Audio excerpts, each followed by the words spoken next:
Break के बाद स्वागत है आपका। आप देख रहे हैं कुरुक्षेत्र। भ्रष्टाचार को लेकर आर पार की लड़ाई इस वक्त आम आदमी पार्टी और भारतीय जनता पार्टी में देखने को मिल रही है। कौन झूठा कौन सच्चा, इसी की जंग फिलहाल दिल्ली में नजर आ रही है।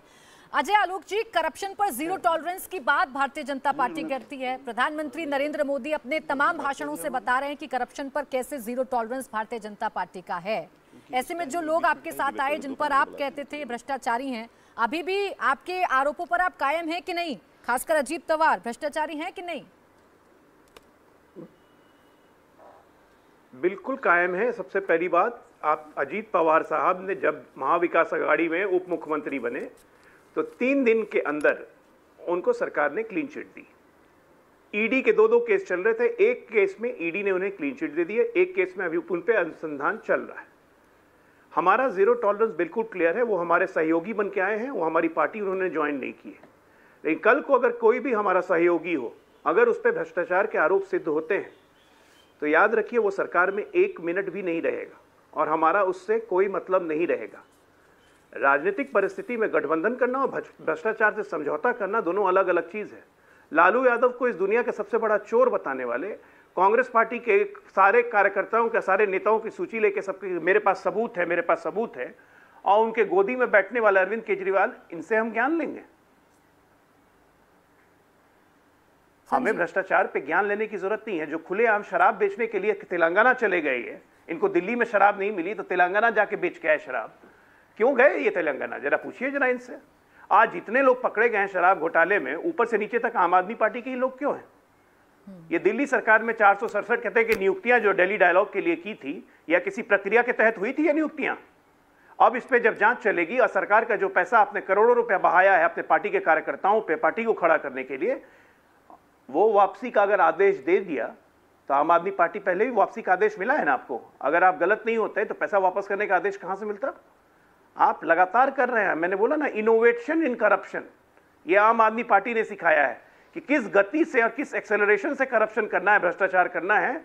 अब ये आम आदमी पार्टी से बाकी पार्टियां सीखें, और वो भी तब जबकि दिल्ली में पूर्ण सरकार नहीं है। आप सोचिए पंजाब में क्या हो रहा होगा।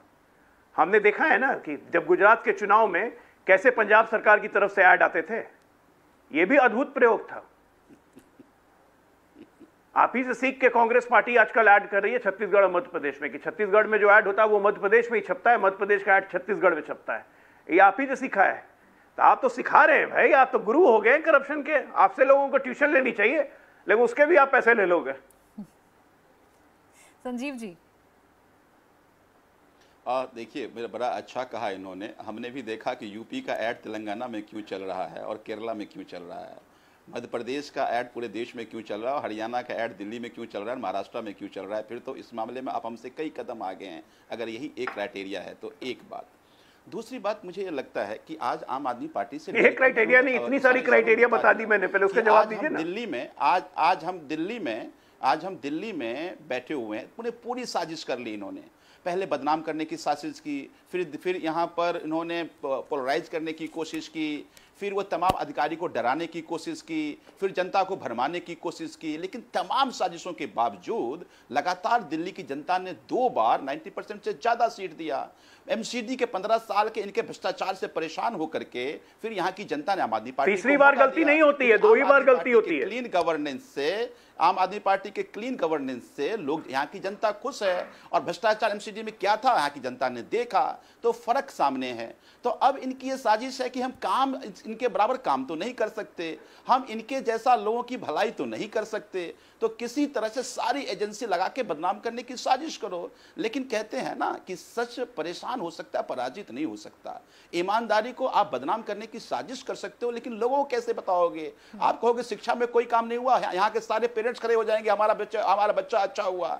आज ही अरविंद केजरीवाल जी की यहाँ के बच्चों से जो मेडिकल इंजीनियरिंग किया उनसे बातचीत, तो उन्होंने कहा कि अगर ये दिल्ली के सरकारी स्कूल अच्छे नहीं होते, इंजीनियर नहीं बन पाता, मेडिकल हम डॉक्टर नहीं बन पाते, तो उसको कहां तुम छुपा दोगे? आज जिन बच्चों का इलाज, जिन लोगों का इलाज मोहल्ला क्लिनिक में हो रहा है, उनको कैसे बर्मा दोगे? जिनको फरिश्ते योजना के तहत हजारों लोगों का इलाज प्राइवेट में मुफ्त हो पाया, तुम उसको कैसे गुमराह कर लोगे?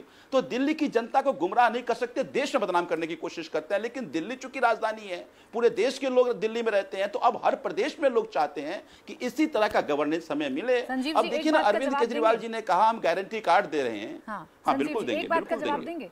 जो भ्रष्टाचार इतनी चर्चा हो रही है, प्रधानमंत्री भी लगातार भ्रष्टाचार पर वार कर रहे हैं, आम आदमी पार्टी का ऑफिशियल स्टैंड क्या है भ्रष्टाचार पर?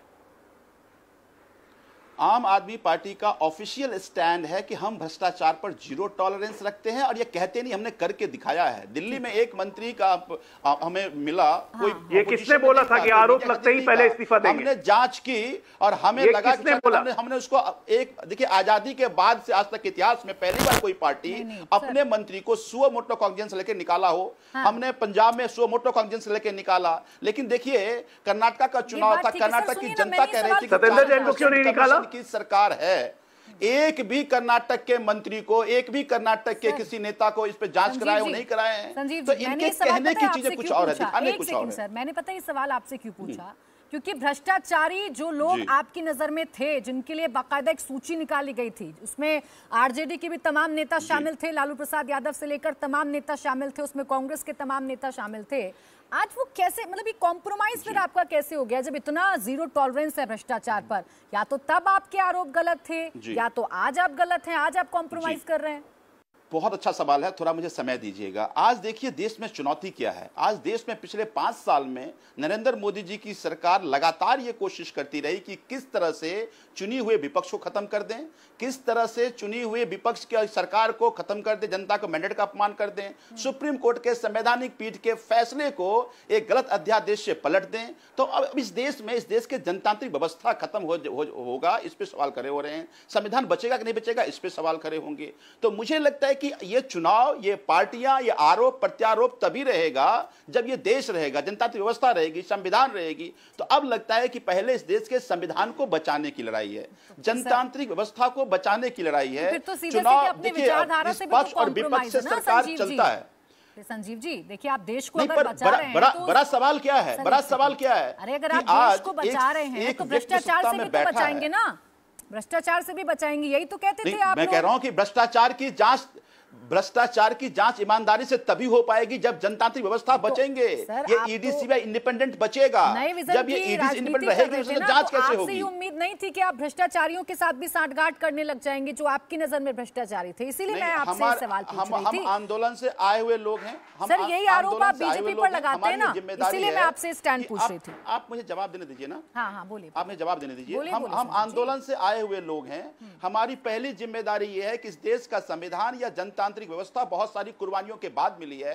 अगर कोई इसमें तानाशाह बनने की कोशिश करेगा तो पहले उसको सबक सिखाना जरूरी है, क्योंकि इस देश के जनतंत्र की बुनियादी बहुत मजबूत है। तो आज ये लड़ाई, इससे ऊपर उठ करके कोई व्यक्ति तानाशाह होकर के सारे विपक्ष को खत्म न कर दे, सवाल उठाने वाले को खत्म न कर दे, मीडिया के साथ ही सवाल करे तो जेल में ना भेज दे। मुझे लगता है कि उससे इस देश को बचाना है ताकि इस देश की जनतांत्रिक व्यवस्था बचे। मैं समझ गई सर, तानाशाह के खिलाफ लड़ना है, उसके एवज में फिर चाहे आपको कितने भी कहीं पर कैसे भी कॉम्प्रोमाइज करने पड़े। इंडिया टीवी हर वक्त हर जगह डाउनलोड करने के लिए सर्च करें India TV news Google play store या ऐप स्टोर पर।